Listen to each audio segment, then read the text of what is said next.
So over the years, we get a lot of questions about why do you have to top off the oil between oil and filter changes? And what I can tell you is my opinion, and take it for what it's worth. But back in the day, we used to change the oil every 3,000 miles. And currently, we're recommending every 5,000 miles, but some manufacturers are pushing the cars to 10 to 12,000 miles between oil and filter changes.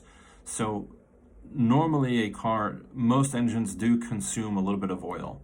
So for the sake of argument and just for the sake of making math simple, let's just say your car might burn a quarter of a quart every 1,000 miles. So if your car held 5 quarts of oil, and if you changed your oil at 3,000 miles, by the time you were due for your next oil change or you changed your oil, your car would have only burned through 3/4 of a quart, right? Because we're talking a quarter every 1,000.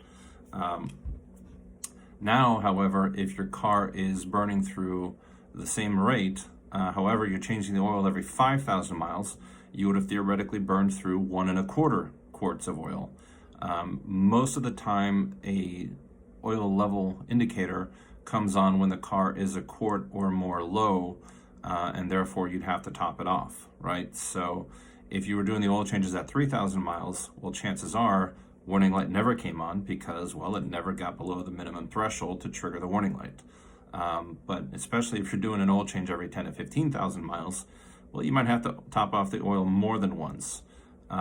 It's probably not going to be as common as the car is new, but if you're doing the oil changes every 10 to 15,000 miles, I guarantee you when you get the higher mileage, say 80,000 miles, you will be burning a lot more oil because frankly, the oil, I've made another video on how often you should change your oil, so I'm not going to go over that now. But bottom line is, if you're changing the oil on a regular basis, your oil consumption over time will not increase as much. Hope this helps.